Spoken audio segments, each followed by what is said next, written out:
প্রিয়জনেরা, প্রভু যীশু খ্রিস্টের নামে সকলকে জানাই অভিনন্দন। কেমন আছেন? ভালো আছেন? আপনি কি আনন্দে আছেন? আপনি যাতে আনন্দে থাকেন তার জন্য ঈশ্বর প্রত্যেকটা দিন আপনার সাথে তার বাক্য দ্বারা কথা বলেন।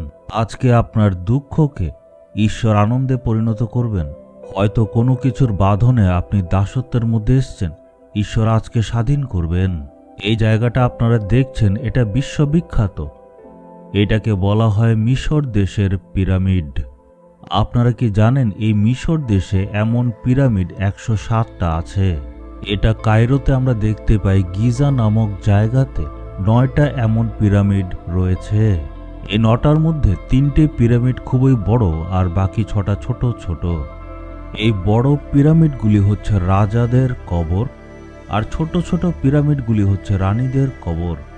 এখন থেকে প্রায় 4000 বছর আগে মিশর দেশের রাজারা যখন মারা যেত তাদেরকে কবর দেওয়ার জন্য এগুলি বানানো হতো। ওই সময়কার লোকেদের বিশ্বাস ছিল এমন উঁচু পিরামিড বানালে তাদের রাজাদের আত্মা ঈশ্বর সাথে মিলতে পারবে। আর তাদের দেহকে সংরক্ষণ করার জন্য মাম্মি বানানো হতো। তাদের মৃতদেহকে সুগন্ধি মশলা দিয়ে লেপন করা হতো, এটাকেই বলা হয় মাম্মি। আর তারপর তাদেরকে পিরামিডে রাখা হতো। হাজার হাজার বছর ধরে সেই শরীরটা ক্ষয় পাবে না। এমন অনেক সুগন্ধি মশলা এই জায়গাগুলিতে পাওয়া যায়, তাই খুব সহজেই এখানে এগুলিকে ওরা ব্যবহার করেছিল।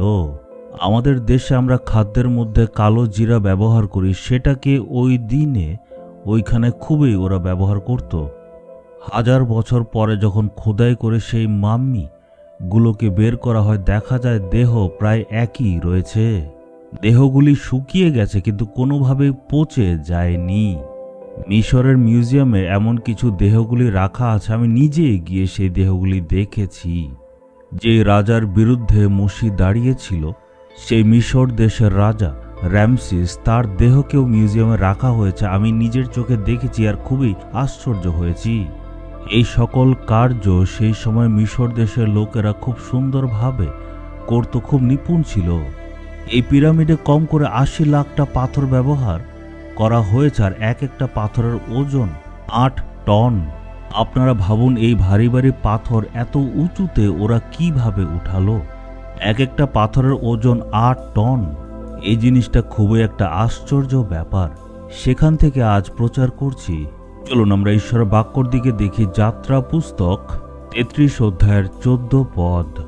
আমার উপস্থিতি তোমার সাথেই যাবে এবং আমি তোমাকে বিশ্রাম দেব। মসিকে ঈশ্বর আহ্বান করেছিলেন যাতে যেই ইসরায়েলিরা মিশর দেশে দাসের মধ্যে রয়েছে তাদের উদ্ধার করতে পারে। সেই মসিকে ঈশ্বর একটা প্রতিজ্ঞা করেছিলেন, আমি তোমার সঙ্গে সঙ্গে থাকব, আমি তোমায় বিশ্রাম দেব, ভয় করবে না। সেই মসির দ্বারাই ঈশ্বর সেই ইসরায়েলিদেরকে পথ প্রদর্শন করলেন, তাদের সাথে থাকলেন আর সকল ইসরায়েলিদেরকে কানান দেশে ঈশ্বর নিয়ে পৌঁছালেন। মরুভূমির মধ্যে ঈশ্বর তাদের পথ দেখালেন। বিশাল একটা মরুভূমি ছিল, অনেক বছর ওদের চলতে হলো। সেখানে জলের সুবিধা ছিল না, গাছ ছিল না, শুধুমাত্র শুকনো মরুভূমি। কিন্তু ঈশ্বর তাদেরকে সুন্দরভাবে পথ দেখালেন। সেই একই ঈশ্বর আপনাকেও পথ দেখাবেন আর বন্ধন থেকে উদ্ধার করবেন। ঈশ্বর বলছেন, আমি তোমার সঙ্গে সঙ্গে যাব আর আমি তোমাকে বিশ্রাম দেব। তার মানে ঈশ্বর আপনার সঙ্গে আছেন। চলুন আমরা প্রার্থনা করি। হে পিতা ঈশ্বর, আপনি মসিকে যে প্রতিজ্ঞা করেছেন সেটা পূর্ণ করেছেন। একই প্রতিজ্ঞা আপনি আমাকেও করেছেন, ধন্যবাদ জানাই।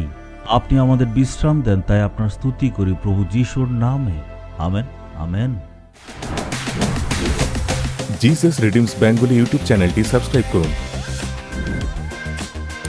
বেল আইকনটি ক্লিক করুন আমাদের প্রতিদিনের নতুন প্রোগ্রাম সম্পর্কে আপডেট পেতে।